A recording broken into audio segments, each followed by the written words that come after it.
ETF index mutual funds నేర్చుకుని stock మార్కెట్లో రాణించాలనుకుంటున్నారా? వెంటనే ఈ నెంబర్కి కాల్ చేయండి. కమనీయ కిశోర ముగ్ధమూర్తే కలవేణు పణితాదృతాననేందో మమ వాచి విజృంభతాం మురారే మధురిం నః కణికాపి కాపి కాపి. సూర్యుడు తులారాశిలో ఉన్ననాళ్ళు మనం కార్తీక మాసం చక్కగా జరుపుకున్నాం. సూర్యుడు తులారాశి నుంచి ధనురాశిలోకి ప్రవేశిస్తాడు. ఈ ధనురాశిలోకి ప్రవేశించడాన్నే ధనుస్సంక్రమణం అని, ధనుర్మాసం అని, మార్గళి అని రకరకాల పేర్లతోటి చెప్పుకుంటాం. ఈ తులారాశిలో ఉన్ననాళ్ళు అపురూపమైన రోజులు 30 రోజులు లేదా 29 రోజులు. ప్రతిరోజు పర్వదినమే, ప్రతిరోజు పూజే, ప్రతిరోజు ఏదో ఒకటి, రోజుకొకటి. పొద్దున సాయంత్రం స్నానం చేయటం, దీపం పెట్టుకోవటము, కార్తీక దామోదరుని తలుచుకోవటము, శివ పూజ చేయటము, రుద్రాభిషేకాలు చేయటము, ఎన్ని రకాలు నదీ స్నానాలు, సముద్ర స్నానాలు, వాపి కూప తటాకాదులంతటా నిండి ఉన్న గంగానది స్నానం చేయటం, ఈ రకంగా గడిచిపోయింది. ఇక్కడి నుంచి ఈ ధనుస్సంక్రమణం అఖండమైన విష్ణు పూజ, అఖండమైన విష్ణువారాధన, ఏమాత్రము ఒక్కరోజు కూడా తెంపు లేని విష్ణువారాధన. ఈ ధను సంక్రమణం గురించి ఎన్నో రకాల మాటలు, ఎన్నో రకాల కథలు, ఎన్ని కబుర్లో ఎంతసేపు చెప్పుకున్నా తనివి తీరని అతి గొప్ప వ్రతం. అయితే ఈ గొప్ప వ్రతం ఎవరు ఆచరించారు తొలుత అంటే, ధనుర్మాసాన్ని శ్రీ వైష్ణవోత్తమురాలైనటువంటి భాగవతోత్తమురాలైన 12 ఆళ్వార్లలో ఒకటైనటువంటి గోదాదేవి ఆచరించిన తిరుప్పావై వ్రతం. తిరుప్పావై అంటేనే తిరువ్రతం. ఈ తిరుప్పావైని 30 రోజులు రోజుకొక పాసురంతో, ఈ 30 రోజుల మాలలో అంటే పువ్వులు సుగంధభరితాలైన పుష్పాలతోటి గుచ్చిన మాలతోటి గోదాదేవి విష్ణువుకి చేసిన అర్చన, తర్వాత ఆమె స్వామిని చేరటం విశేషంగా చెప్పుకోదగిన విషయం. అయితే తిరుప్పావై చేయగలిగిన వాళ్ళు, ఆ రకమైన ద్రవిడ ప్రబంధాన్ని చదువుకోగలిగి విని ఆనందించగలిగిన వాళ్ళ పరిస్థితి ఒకటి. అది చదవలేని వాళ్ళు, వినలేని వాళ్ళు ఏం చేయాలి? గోదని తలుచుకుని ఆమె ఏ కృష్ణుణ్ణైతే అర్చించిందో ఆ కృష్ణగాథలని చెవులారా చెప్పుకుని విని ఆనందించాలి. అయితే గోదాదేవి ఈమె ఎలాంటి మహాభక్తి పరురాలంటే, సాహితీ సమరాంగణ సార్వభౌముడు అని చెప్పుకునే శ్రీకృష్ణ దేవరాయల చేత, ఆయన చేత ఆముక్తమాల్యద గ్రంథం రాయటానికి అవకాశం ఇచ్చిన తల్లి. శ్రీకృష్ణదేవరాయల వారు శ్రీకాకుళంలో నిద్ర చేశారట ఒకసారి.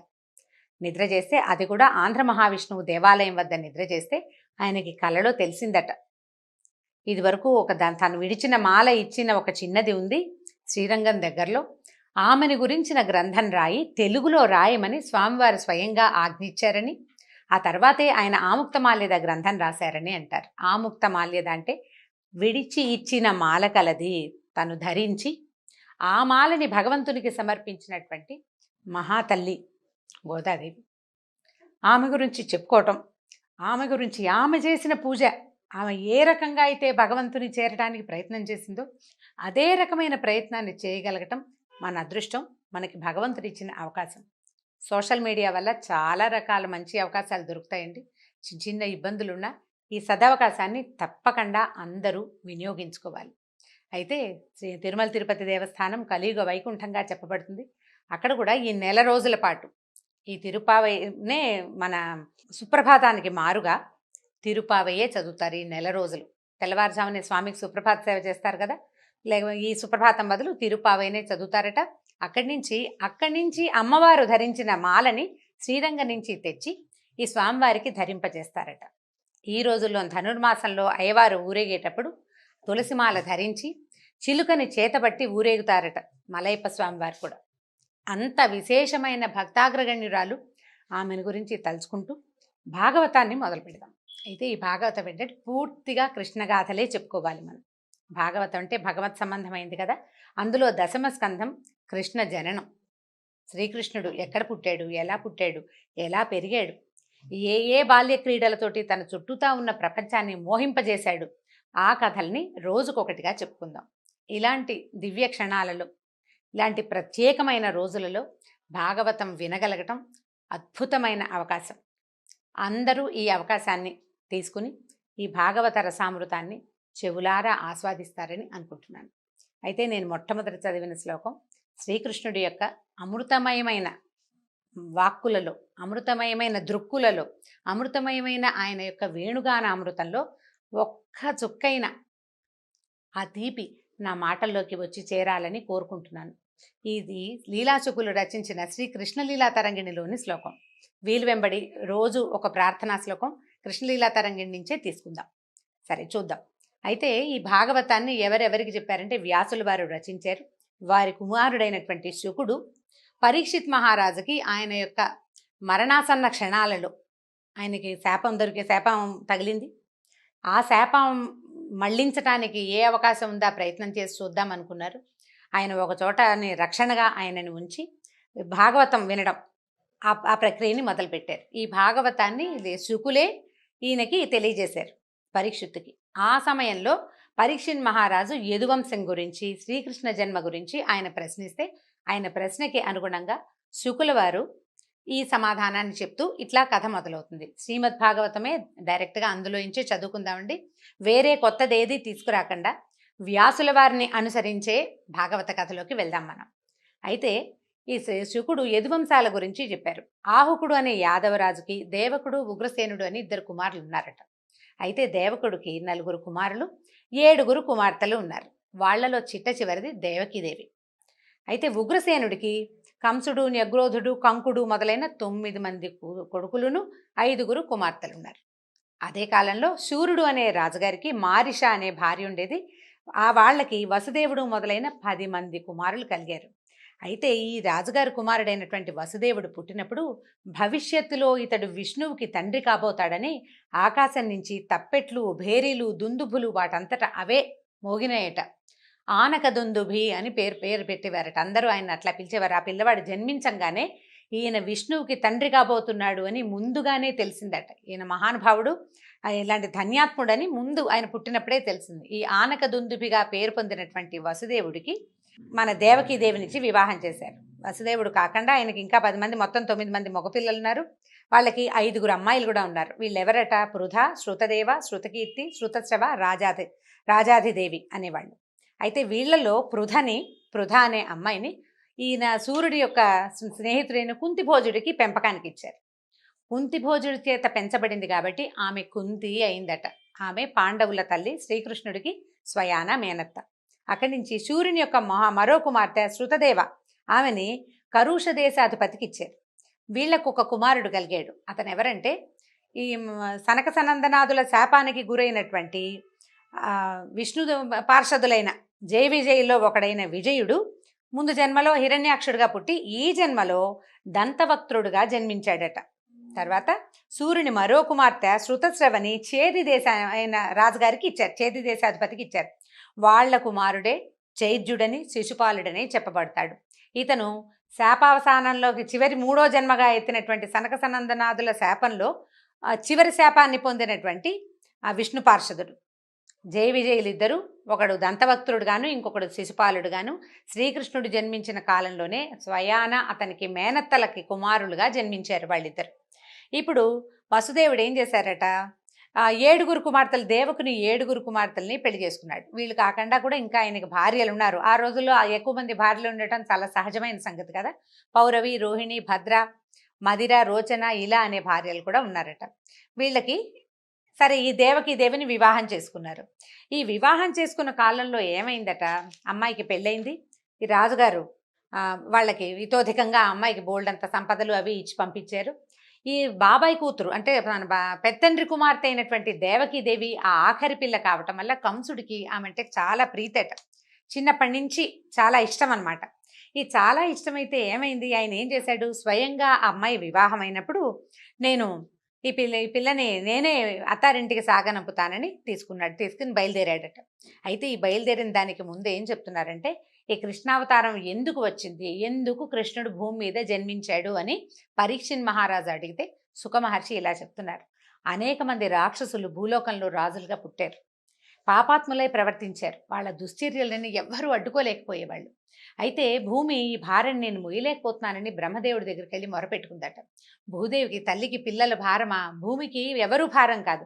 కానీ వాళ్ళు పాపాత్ములయ్యి ప్రజలను పాలించి పోషించవలసిన వాళ్ళు పీడిస్తే వాళ్ళుగా తయారయ్యి భూమికి బలాన్ని ఇచ్చే యజ్ఞయాగాదుల్ని వాటిని ఆపేస్తూ ఉంటే, దాన ధర్మాదుల్ని ఆపేస్తే అదంతా ఆమెకి భారం అయిపోతుంది. ఈ పాపాత్ముల భారం నేను మొయ్యలేకపోతున్నాను, నాకు ఏదైనా సహాయం చేయమని బ్రహ్మదేవుడి దగ్గరికి వెళ్ళి మొరపెట్టుకుందట. సరే, ఆమెను వెంట పెట్టుకుని దేవతలను కూడా వెంట పెట్టుకుని క్షీరసాగరంలోకి వెళ్ళాడట బ్రహ్మదేవుడు. విష్ణువుని ప్రార్థించాడు, ఏదైనా ఒక మాట చెప్పు, భూమి చాలా దుఃఖపడుతోంది అని అడిగితే అప్పుడు ఆయన ఏం చెప్పాడంటే, బాగా ఆలోచించి, ఈ రాబోయే కాలంలో వసుదేవుడు అనే యాదవ రాజకుమారుడికి రాజకుమారుని యొక్క కొడుకుగా జన్మిస్తాను నేను. నాతో పాటు నాకు సహాయంగా ఆదిశేషువు కూడా అవతరించబోతాడు. పూజ్యురాలైన విష్ణుమాయ కూడా భూలోకంలో ఆవిర్భవిస్తుంది. తర్వాత ఏమో స్వామిని సేవించడానికి, అంటే నన్ను సేవించేందుకు దేవతా స్త్రీలంతా యాదవ కన్యలుగా జన్మించాలని విష్ణువు ఆజ్ఞించాడు బ్రహ్మదేవుడు. బ్రహ్మ ఈ విషయాన్ని భూదేవికి తర్వాత దేవతలందరికీ తెలియజేశాడు. భూమికి చెప్పాడు, నువ్వు బెంగపెట్టుకోవద్దమ్మా, నీ కష్టం తీర్చడానికి విష్ణుమూర్తి స్వయంగా మానవ రాజకుమారుడిగా పుట్టబోతున్నాడు. ఆయనకు సహాయంగా నీ భూభారాన్ని వహించే 1000 పడగల ఆదిశేషువు కూడా అక్కడ పుడతాడు ఆయనతో పాటు. తర్వాత ప్రపంచం అంతటా ఆవరించి ఉండే విష్ణుమాయ అని చెప్పబడే యోగమాయాదేవి కూడా ఆయనతో పాటు జన్మిస్తుంది అని భూదేవికి ధైర్యం చెప్పాడు. దేవతలకి ఏం చెప్పాడంటే, దేవతా స్త్రీలందరూ స్వామిని సేవించేందుకు భూలోకంలో జన్మించవలసి వస్తుంది గోపికలుగా అని చెప్పాడు. ఆ తర్వాత ఇప్పుడు మనం ప్రస్తుత కథలోకి వద్దాం. ఇక్కడి నుంచి ఏం జరిగింది? దేవకీదేవి వివాహం అయింది.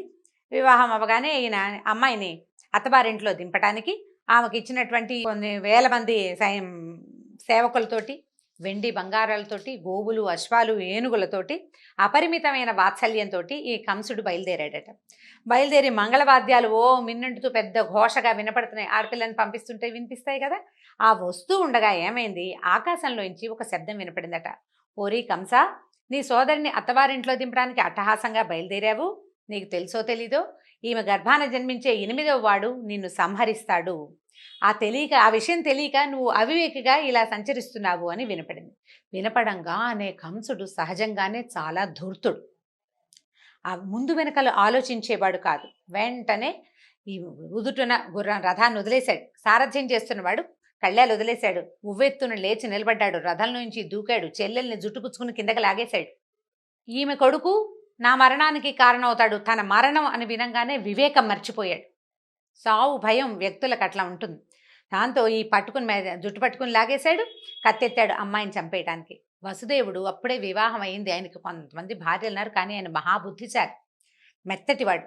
బలంతో కంసుడిని తను ఆపలేనని ఆయనకి తెలుసు. అందుకని ఏం చేశాడు, మనసు మార్చడానికి ప్రయత్నం చేశాడు. కంస, భోజవంశీల్లో చాలా గొప్పవాడివి, బలవంతుడివి, శ్రేష్ఠుడివి. నువ్వు కూడా మృత్యు అంటే భయపడతావా? పైగా ఏదో గాలి మాట, ఆకాశంలో వినపడిన మాటకి భయపడి చెల్లెలు, పైగా అమాయకురాలు, నీకు ఎంతో ప్రేమ, నీకు చెల్లెలంటే కూతురు లాంటిది, కొత్త పెళ్లి కూతురు, పసుపు బట్టలతోటి ఉంది, నువ్వు ఇట్లా జుట్టుపుచ్చుకుని లాగితే పిల్ల బెదిరిపోయి భయపడుతోంది. ఇలాంటి ఆమెను వధించచ్చా నువ్వు? పైగా మృత్యువు ఎవరికి తప్పుతుంది? ఏ మానవుడికైనా మృత్యువు తప్పుతుందా? నీలాంటి మహావీరులు మృత్యువుకి భయపడతారా? ఒక మాట విని ఇంత పని చేస్తావా అని చెప్పి ఆపబోయాడు. కాతే మరణ భయంతో తనకి మరణం వస్తుందన్న మాట వినేసరికి ఉద్వేగానికి లోనైపోయిన కంసుడు వినలేదు. ఎందుకంటే ఆపాటికే కంసుడు నరమాంస భక్షకులతో చేరిపోయి ఉన్నాడు. అతని స్నేహితులందరూ మాంసభక్షకులు. సత్ప్రవర్తన కలిగిన వాడు కాదు, క్రూరుడు. దాంతో ఇంకా వేగంగా ఆలోచించి ఈయన ఏం చేశాడంటే, ఇప్పుడు ఆయన ఏమనుకున్నాడు, ఇప్పుడు ఈ పెళ్లి కూతురు మీద భయం కాదు కంసుడికి, ఈమెకు పుట్టబోయే సంతానం మీద. కాబట్టి సంతానం వైపు కంసుడి దృష్టి మరలించి ప్రస్తుతం ఈ భార్యని, కొత్త పెళ్లి కూతురిని రక్షించుకోవాలనుకున్నాడు. ఆయన ఏం చేశాడు, ఆలోచించుకుని వెంటనే ఏం చెప్పాడు, పైగా భయపెట్టినా నీకు మరణం తప్పదు లాంటి మాటలు మాట్లాడకూడదు, నిన్నేం చేస్తానో చూడు అనడానికి ఇతనికి అంత శక్తి లేదు, అతను ఇంకా మహాబలవంతుడు. అందుకని చాలా జాగ్రత్తగా తొణక్కండా ఏమన్నాడంటే, నువ్వు కంగారు పడకు, సంతానం కదా నీకు సమస్య, ఆ పిల్లని తెచ్చి నీకు ఇచ్చేస్తాను. మీ చెల్లెలేం చేసింది మధ్యలో? పైగా ఇప్పుడు నువ్వు తొందరపడి చెప్తే చంపేసావనుకో, స్త్రీ హత్య, సోదరి హత్య, కొత్త పెళ్లి కూతురు, నలుగురిలో ఇప్పుడే బయలుదేరావు, ఇంతలోనే నువ్వు ఇలా హత్యలకి దిగితే నీ గ్లామర్ పోతుందని చెప్పి బెదిరించాడు. అంతే అనమాట. అది మంచి మాట. నీ తాలూకు పరువు పోతుంది. నువ్వు మరణ భయంతో ఇలా ఒక స్త్రీని వధించావు అనే పాపం మూటగట్టుకుంటావు. దానివల్ల నీకు పాపం వస్తుంది. మరణం పట్ల భయపడడం వల్ల కూడా నీకు ఉత్తమగతి రాదు. సంతానం వల్ల నీకు సమస్య. కాబట్టి పుట్టిన సంతానాన్ని పుట్టినట్టు నీకు తెచ్చిస్తాను అని చెప్పి ఒప్పించాడు. ఒప్పించేసరికల్లా సరే సర్దుకున్నాడు కంసుడు, కాస్త ఆలోచించుకున్నాడు. అందరూ తన వైపే చూస్తున్నారు. పరువు పోతుందన్న మాట అక్షరాల నిజం. తండ్రి తల్లి అందరూ ఏమంటారో, చుట్టుపక్కల ఏమంటారో, నగర పెద్దలు ఏమంటారో నాలుగు ఆలోచించుకుని సరే వసుదేవుడు చాలా మంచివాడు, బుద్ధిమంతుడు, పైగా ఆనకదుందుబిగా పేరు పొందినవాడు, కాబట్టి అతని మాటని ఒప్పుకోవాలనుకుని ఏం చేశాడు కంసుడు, అమ్మాయిని వదిలిపెట్టేశాడు, అత్తవారింటికి పంపేశాడు.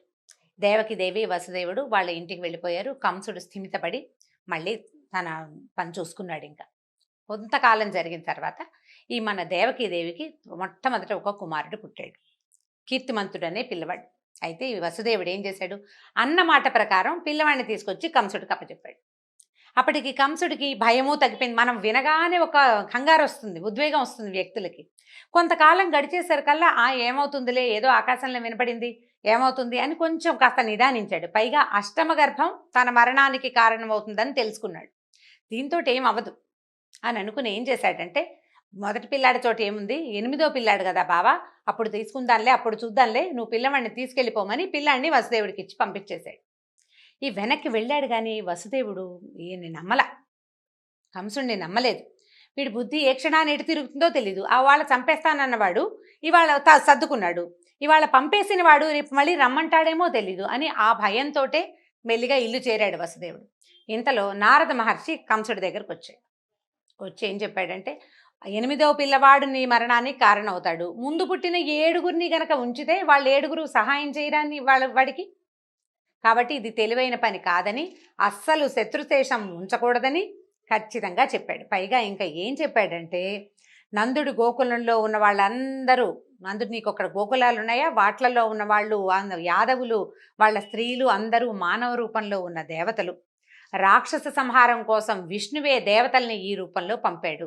కిందటి జన్మలో నువ్వు కాలనేమి అనే ఒక రాక్షసుడివి, నిన్ను విష్ణువే వధించాడు. ఈ జన్మలో కూడా నీ వధ విష్ణువు వల్లే జరుగుతుంది, అక్కడ పుట్టబోయేవాడు సాక్షాత్ విష్ణువేనని నారదుడు గుప్పందించేశాడు కంసుడికి. దాంతో ఇక ఎంతమందినైనా చంపేసి తన ప్రాణాలు కాపాడుకోవాలనుకునే పాపాత్ముడు ఇతను కంసుడు. తనకి మరణం తప్పదు, మానవుడికి మరణం తప్పదు, ఎలాగూ పోతాం కదా అని అనుకోలే. వాళ్ళని చంపైనా ప్రస్తుతానికి మనం బతకాలని భావించాడు. దాంతో వెంటనే ఏం చేశాడు, ఆ చంటి పిల్లవాడిని మొట్టమొదటి ప్రథమ సంతానమైన కీర్తిమంతుడిని వధించాడు, చంటివాడిని. అక్కడి నుంచి వీళ్ళిద్దరిని చెరసాలలో బంధించాడు. తండ్రి ఈ పనికి ఒప్పుకోలేదని కేకలేశాడని, ఆయన తన్ని బంధించడానికి పూనుకున్నాడని ఉగ్రసేన మహారాజుని కూడా చెరసాలలో బంధించాడు. తండ్రి రాజ్యానికి తానే రాజై మధుర రాజ్యంగా, అది మధుర రాజధానిగా ఆ రాజ్యాన్ని పరిపాలించడం మొదలుపెట్టాడు. తర్వాత ఏం జరిగింది, శ్రీకృష్ణ జననం ఎలా జరిగిందో వచ్చే భాగంలో తెలుసుకుందాం. నమస్కారం.